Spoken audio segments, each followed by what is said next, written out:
Hi, I'm Shondra Marie. I was just interviewed by Keith Andrew, and let me tell you, it was such a wonderful, wonderful time to be able to talk to him and just share and actually meet a new friend. So I encourage you to watch and contact him because he's amazing.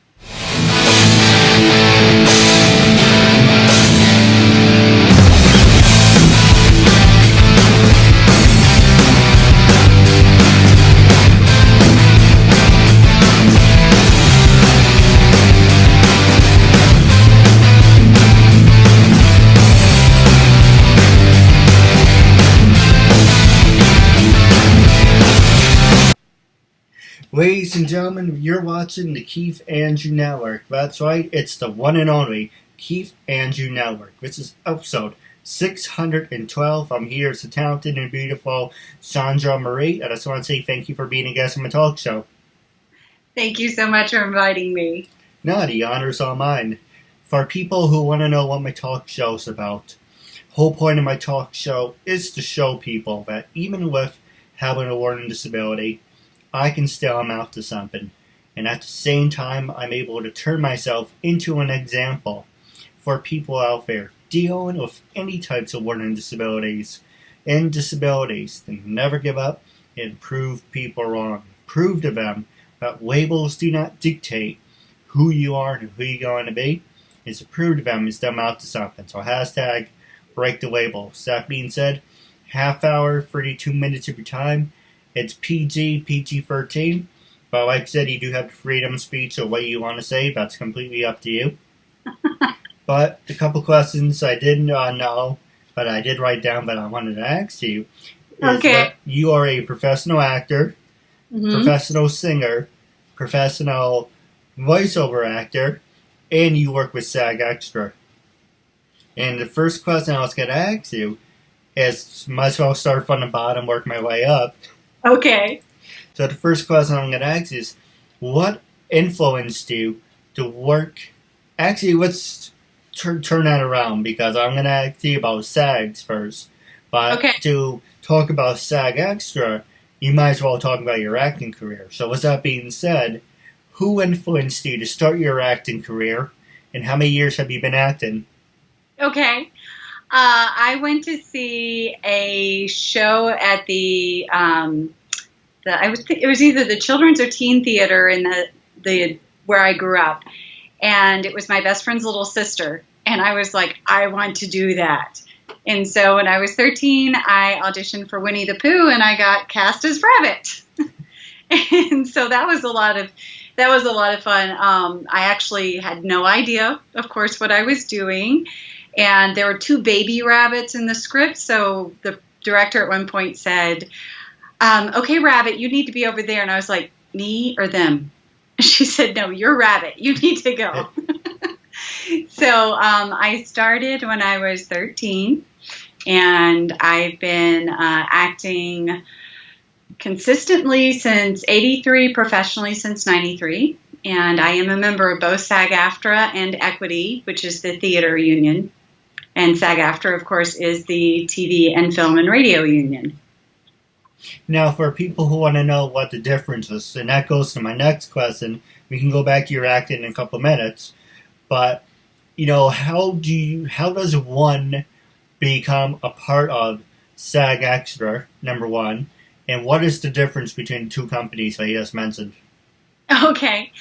The difference, let me answer that one first, because that one just was top in my head. The difference between SAG-AFTRA and Equity is primarily in the arenas that you're in. So Equity is for the theater, where you actually go to theater and see a live performance. And SAG-AFTRA is the people that work on film. They're the singers, like professional singers are also part of SAG-AFTRA TV. So those are two, they call them guilds. And of course, then there's also like producers guilds, directors guilds, but I'm not part of those. No, absolutely. And now, do you ever someone told me at least in a way that I wanted to be a good fit because I'm not a SAG-AFTRA, and there's like hundreds and hundreds and thousands of dollars you have to pay, and there's 3 steps you have to go through. So, not to put you on the spot, but okay, I guess I am. What is the very first step of getting acknowledged by SAG-AFTRA, and what is the process for people out there who want to do that?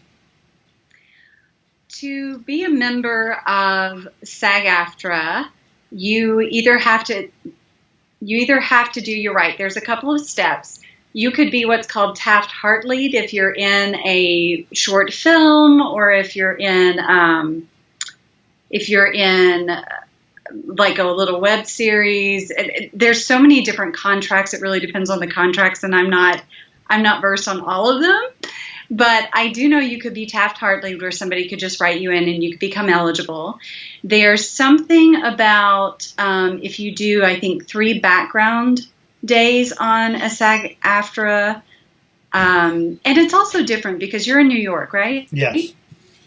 Yes. So I'm in Texas. It's a little bit different here because we're a right-to-work state. New York is a union state. Okay. So in one way, union states actually tend to have more opportunities because there's so many more people doing things. And so that's definitely a way to, I believe that there may be some websites about where you can find out about extra work, which is always a great way to go and learn and just kind of see how everything is done. I even will go do extra on SAG-AFTRA commercials, because it's just really fascinating to see how everyone works together. And everyone has their job. We all need each other. It's really a team effort. So let me see. There, you can get it if you get Taft-Hartley. I'm going to put this in my head again. You can get it if you have done the minimum of whatever SAG-AFTRA says that you need for that particular thing. I think it may be different for commercials than for a TV show or film, but I'm not a contracts person. I don't know. And what was the other one? Oh, and as for money, the initiation fee, it is different on, like in New York and California, that's going to be the more expensive. Okay. But you can pay it, like pay payments on it. That was not exactly what I wanted to say, but yeah, sometimes words, they just go. You can't remember them.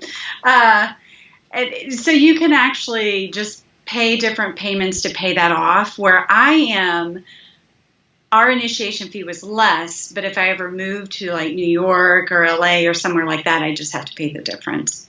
All right. It's funny when he said let me just count this off in my head.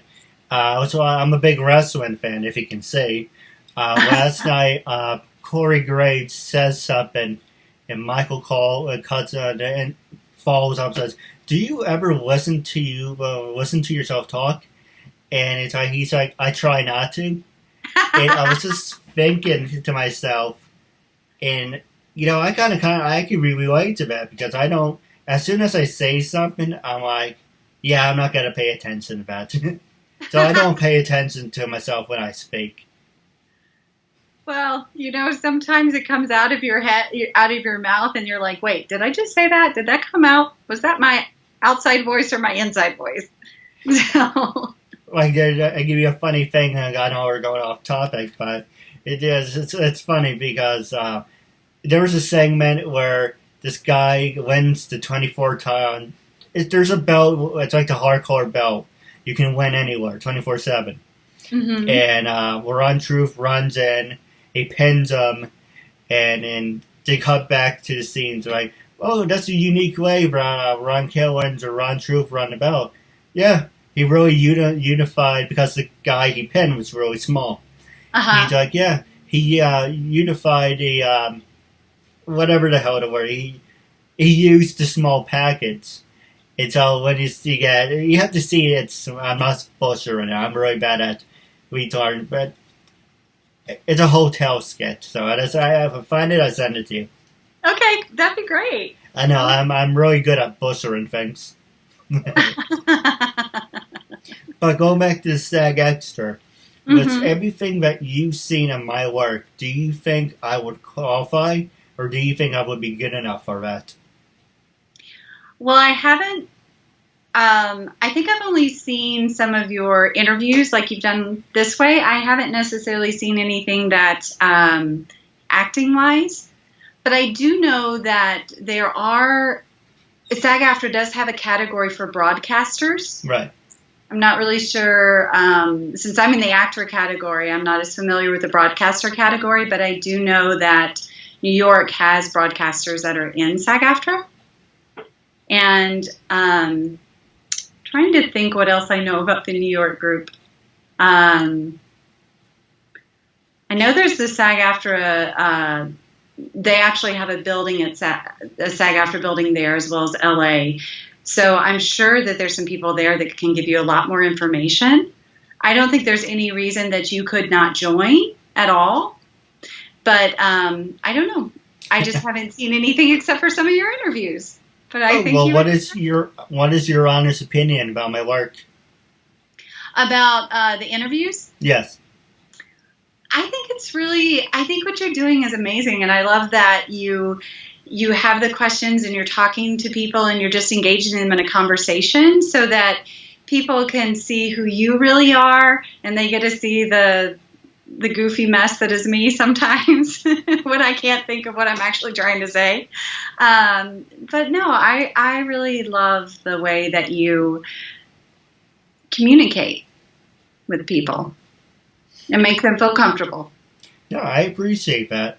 And the next question I was going to ask you about your acting career. What was your very first breakthrough act? Was there someone ever make an influence on you and say, you should do this? Or did you happen to see a TV show? Were you a part of something that, I can't snap my fingers, but someone flipped a switch and said, you know what, this is what I want to do for the rest of my life? I kind of felt that when I saw my friend's little sister and then I started doing theater. I was like, this is what I want to do. My parents were a little concerned. They wanted me to actually also get a degree in something I could fall back on, which I did for 1 year. And I'm like, I got a secondary education degree, and that's just not my personality. I do teach and coach people. I work with medical students. I do all that, but actually just being in the classroom was not for me. But we did, my parents had me do a test where you can actually, there's a test that can show you like where your strengths and skills are through, I don't know if it's a job test or whatever, but it was pretty much performing and visual arts were all, I think, above 90%. Clerical was about 50%, and everything else was 10 or below. So it was pretty obvious. So I did go and I got a major and a double minor, and, I got the degree that I could fall back on and the degree that I wanted as well.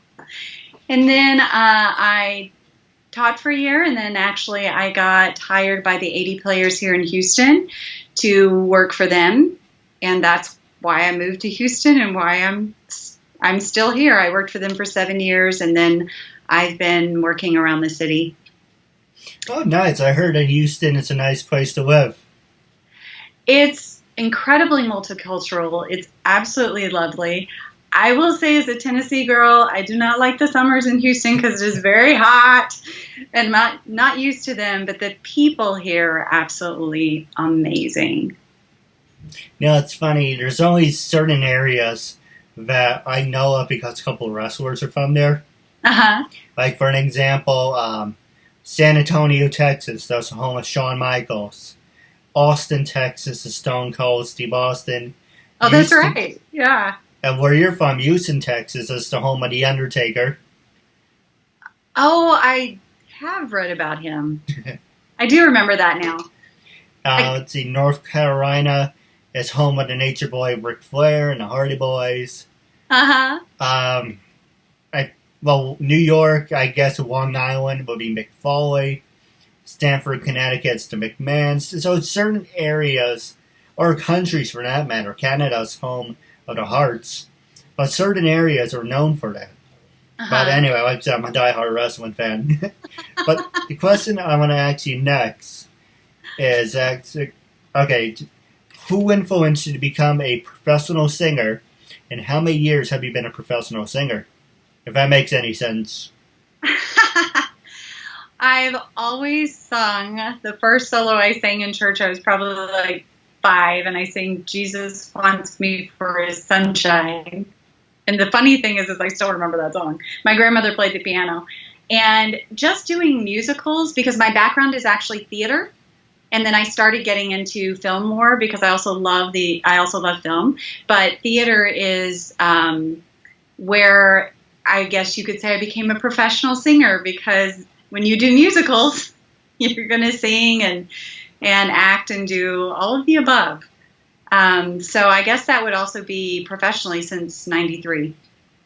Oh, nice. And my last subject for you, then we can take a commercial break, is that, let's see, we talked about acting, SAGs.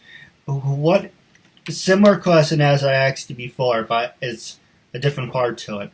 What influenced you to become a voiceover actor? And I know you said you did Rabbit from Winnie the Pooh. Was that an voiceover role, or was that a dress-up act? That was actually live theater. So that was my first live theater, because that's my background. Voiceover, that came about after signing, I think that came about after signing with an agent, because they'll send you out on auditions for film, TV, and voiceover. I did a couple of voiceovers for AT&T for the web. I was actually the voice of a company, their phone voice, the voice that you hear when you call and you're like, I want to talk to a real person. I was that voice for a company for a little bit. I've done some anime voiceover, not a lot recently. It's been a long time since I did some anime, but it's always a lot of fun, because you get to be anybody. It doesn't matter what you look like. It doesn't matter what your ethnicity is, what your gender is. It doesn't even matter. None of that matters, because all that matters is what you sound like. No, absolutely. And while we're on the subject, what were some of your favorite animes that you ever did? Oh, goodness. My first one that I ever did was Super Gals, where I got to be a villain. I was tan-faced yellow, which was fun. That was a name, tan-faced yellow? Yellow, yeah. So the three evil girls were tan-faced blue, tan-faced yellow, and tan-faced red, I think, because of their hair color. All right.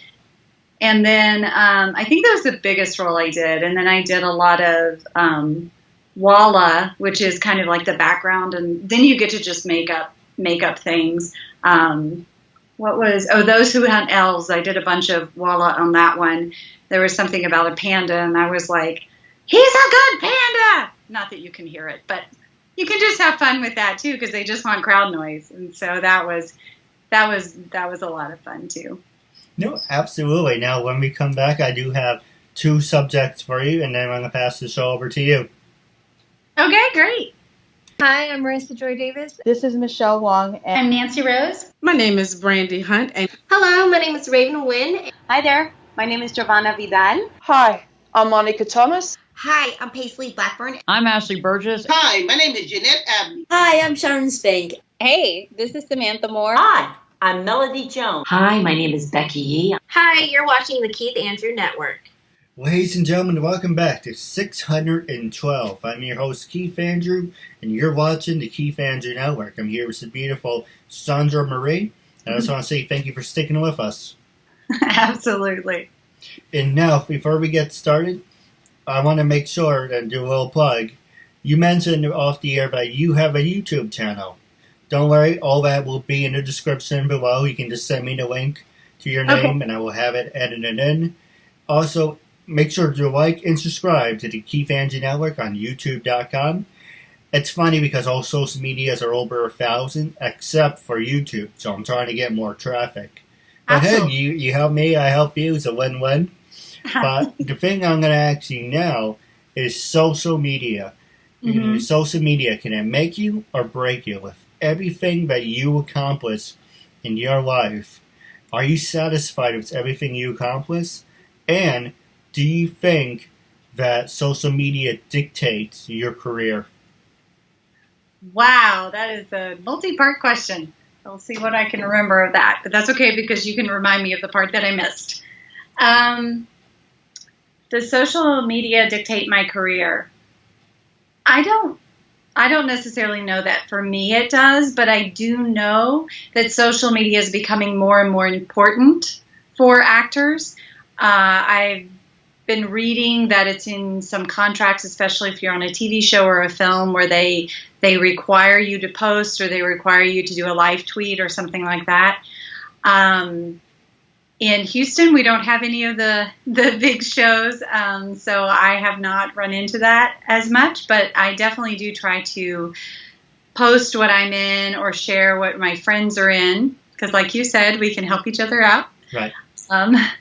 And so I think it's going to become something that's definitely more important to those of us who are not necessarily on the coast cities. But it's I'm still learning my way through. I've been getting more on Instagram lately.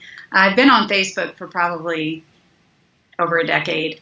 And so Twitter and Instagram are the two that I'm working a little bit more on right now to have a presence. No, absolutely. And I can relate. It's my goal was originally, it's funny, like a year or so ago, would get my Instagram over 1,000. Now it's over there. Now, occasionally a number of fluxes here and there, but my goal right now is to get my YouTube following up. Long story short, I had an account, they took it down, I remade an account, it was on the episodes, and what annoys me is that when I'm right now reprogramming, reposting all my episodes, and even though it's a team effort, like for an example, our goal for this episode is to get over 100 views and more. So I expect you to share it on Facebook, Twitter, Instagram, LinkedIn, whatever, with all your fans. And I will do that too. It isn't like, okay, hey, we did an interview and that falls on me. Because I look at all my episodes and I'm like, okay, this one get over 9,000 views. This one only got 80. This one got 60. This one got 20. And I'm like, are you guys even trying to promote your thing? What are you doing? And they're like, no, that's your responsibility. Well, by promoting the episode, it's helping you too. So it's kind of like a win-win. It's not a one-sided event. Absolutely. Yeah, it's for both of us. Because if you're talking to me, then I would put it up to let people know. And now that I know where it's going to be shown, I can let people know about it. No, absolutely. Now, the second part of that question I was going to ask you is your fan base. Facebook, Twitter, Instagram, do they dictate if they should hire you for a certain role? Or do you think it's just good to have? I think it is, it's good to have because there's so many people on social media. And it's a wonderful way to actually be able to connect with people you might not see in your life, to connect with family, to connect with friends, to connect with fans. That's one of the biggest things that I think social media was for connection.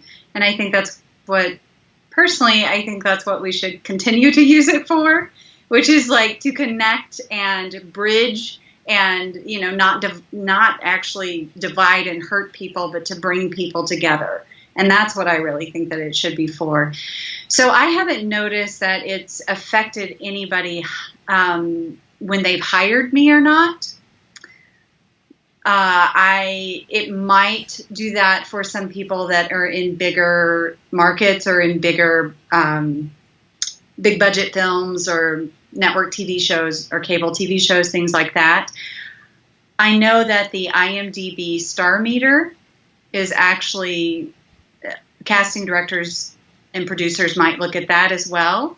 And I think they do look to just see if you're engaged, because a lot of times I think it's more about engaging with your audience, whether it's your friends or family or fans, than it is so much about, do you have lots of followers? Because people can buy followers. Yeah. And that doesn't do any good. What does good is if you are actually talking to one another and you're connecting and you're uplifting one another, because I think that's what we should do, is we should uplift each other. I agree with you, and I am guilty of buying followers a long time ago. I don't do that anymore, thank God for that. And the thing is, when you don't pay them, they freeze your account. So pretty much, I turn off my account, I turn it back on, and all those people I purposely approach. Doesn't matter if you're, in college. Doesn't matter if I run into you in person. Doesn't matter if you're like a senior, you're going into college or whatever. If I like you, I will approach you and I will talk to you about the show. Same way I approached you. Yeah. And I don't answer the question about paying people. I don't pay people. I don't pay people to do my interview. I don't pay people to befriend me. I don't pay people to like me. Because once you do money, it's a quick payday, or I'm bribing you to be on my show. So, and also to answer your question about certain companies asking you if you have social media. There was one company, I wish I never got started, but they're in Woodbury Commons. They said to me on the application, "Do you use social media?" I'm like, no. And because I'm not giving up my talk show for anything. You have to kill me first, because I want to do this for the rest of my life. I don't want to work in a crappy retail store, for the rest of my life. And like I said, this is what I want to do until the day I die. I'm very passionate about that. So when they asked me about social media, yes, I did. I lied. I said I don't use social media. But if it came down to crappy retail job, or what you want to do for your career for the rest of your life, what makes you happy, then it's kind of like either here you are, and here's where you want to be. It's like that. Someone else did it too, but I remember if I'm Suits. Life is this, but I like to be this. So you're here, but you want to be here. Mm-hmm. So, if you have to bend the rules sometimes to get what you want. But, I don't think people have the right to tell you what you can and cannot say or do for that matter. So, you so big deal you have social media. That benefits the person who's hiring you, because if they follow you, then they will follow you into their brand. It's not like, he or she, whatever, has social media in it, whatever BS excuse you want to use. It's saying, the people are just pretty much full of shit. And a lot of people say I talk too much. I have a big head because I'm full of hot air. But in social media, like I said, it can make you or break you. But if you stay positive, if you don't do politics, if you don't do religion, if you don't piss people off, yes, it can be beneficial for you. If you go on a whole big rant about, hey, Trump is an asshole, or Trump is this, or you go on religious fanatics, there's people who will unfriend you. And there's actually people that, and thank you for agreeing with me on that, there's people that, will unfriend you and say, you can't work for this company because you speak about politics, or you speak about this. So anyway, that's how social media, if you abuse something, like a dog or a cat, eventually it will bite you. And the same thing with social media. If you abuse social media, it can turn around and destroy everything. So you have to be very careful what you do. Absolutely. And I made a decision that I wanted my page to be something that would encourage people and uplift people. It doesn't mean that I don't have opinions. It doesn't mean that I don't believe one way or the other, but I'd rather just talk to somebody in person, or, through the FaceTime, Skype, whatever, to actually talk to someone where you can see them and not just put something written down, because you don't necessarily get the nuances when you can't see someone. And unfortunately, I do agree with you that I think people don't know how to talk to one another anymore. We don't get to hear each other's hearts. We just hear what someone says. Yeah. So you can't learn if you're just going to put yourself in a bubble and only say, you know what, this is what I believe, this is what I think, everybody else stay out. And that's just, it's just not good for it's not good for humanity, let alone our country. Because how can we help each other? How can we encourage each other? How can we learn from one another if we're not willing to communicate? No, I agree with you 100%. And in the message that I sent to you, I even sent to people, like they're in high school, seniors or juniors. And here's the big difference from seniors and juniors to people our age, of college and up. People our age, they appreciate things. They say you have to work for it. You have to be upfront. You have to communicate with someone. Kids today, okay. And that's pretty much it. And it's pretty sad because, Einstein said he feared the day of people who would be addicted to technology, and yet underneath the post, it's people with their cell phones in their hands. But they're like I was saying, how I'm not saying we're old. I'm 31 and whatever. Even though sometimes I do feel old. If you're 20, if you're 21, 22, you start to appreciate things. But yet there's people like juniors and seniors that I actually approach because I like making an influence on people's lives. They're like, go blank yourself or go blank off. It's a scam. Are you a real person? Are you a robot? And that goes back to social media. You said you can pay people. One, you're not paying real people to follow you. You have robots following you. So you can have 9,000 people following you, but half of those people, or 9,000, are robots and are fake accounts. But going back to what I'm saying about the younger age now, is they're assholes. And they don't appreciate it. If they can't be handed something, and I admit, when I was in high school, and I'm going to pass the show over to you after I'm done with this, I always used my disability as a crutch. I don't have to do this, I don't have to do that. People will feel sorry for me, and that's it. That's not how reality works. If you want something, you get off your ass, and you go out, you have to get your hands dirty. Not saying commit murder or something, but you have to put in the work. Don't say, I have a disability. Oh, well, here you go.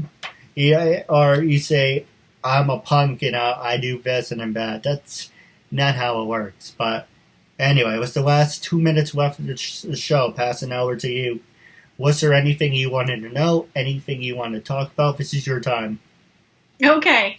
I do want to just say that I know a lot of younger people that are absolutely amazing, and they really are out there working, and they don't take everything for granted. And there's people my age that totally take things for granted. So it's like all around.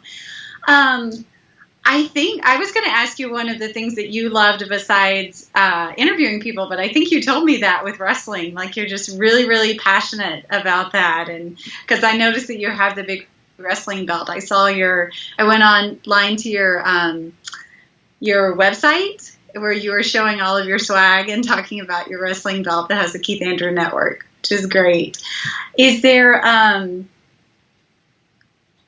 guess then would be with, other than those two things, do you have something that you like to collect or something that you really just brings you joy? Being with my family, making a difference in somebody's life. Yeah. Just being around positive people. I used to play video games, but since I started my talk show, I lost interest. Meeting new people, making new friends. That's what I want to do for the rest of my life. I think that's wonderful. That is That is so encouraging because you just see so many people that are like, if you don't agree with me, unfriend me. And it's so lovely to have hear someone say, you know what, I want to be your friend. I want to hear what you have to say and who you are. And that's great. Yes, please continue to make friends the rest of your life. That would be, and making a difference. That's so wonderful. Trying to think if there was anything specific, because that was really my big question. And I just was kind of wanting to know a little bit more about you as well. Do you have to have a crappy retail job right now? Maybe no or yes, or even it could be something that you like. Because I don't know, I saw a picture of you in a chair and it looked like you were enjoying wherever you were. I do. I do have a part-time job, and I keep telling them, you know, I won't mention it where I work, but... Oh, don't. I keep telling them, I want to be part of things. You guys do special events. You guys do advertising. You guys do take pictures. I want to be a part of that. Oh, yeah, we get to that when we get to that. But I feel I can bring something to the table. But yes, I am very selective in what I do. And if I don't find enjoyment in what I do, then you're in the wrong business and you have to go find something else. Well, I'm glad that you find some joy in what you're doing, because any of our jobs, I have several part-time jobs. There's times that I absolutely love it and times I just want to go, you know, and that's just reality too, but I'm glad you find some joy in that as well. No, absolutely. Now, I do have a couple questions for you off the air. Okay. My last two for you. The first one is, how can people follow you on social media? Are you on Twitter, LinkedIn, Instagram, YouTube? Yes. It's a short answer. I think everything except Instagram is Shondra Marie. So SHONDRAMARIE. And with Instagram, someone had already taken my name, so I added my birth date and put 5/20 at the end of it. But other than that, I am on all of those platforms, although I use some of them more than others, as you found out. Yep, absolutely. And now, don't worry, your Instagram name will be on the bottom of the screen. That's how people can follow you and me. My last question for you, wrapping up, then I have a couple questions for you off the air. Okay. When I first approached you to be a guest on my talk show, what was your first honest opinion when you read the message? And what you... Okay, let me rephrase it without having a brain fart. When I first messaged you, what was your first honest opinion when you first read it? And what made you say yes? And how you feel now? Would you recommend it to other people? Okay. Be completely honest. I will. My first thought was, why would you want to interview me? I'm not anybody huge. That is actually my first thing. And then my second thought was, who is this guy? And so you had sent me, I think, some information. And so I went and looked you up. And I loved what you had to say about just showing the world that people with disabilities can pretty much do anything.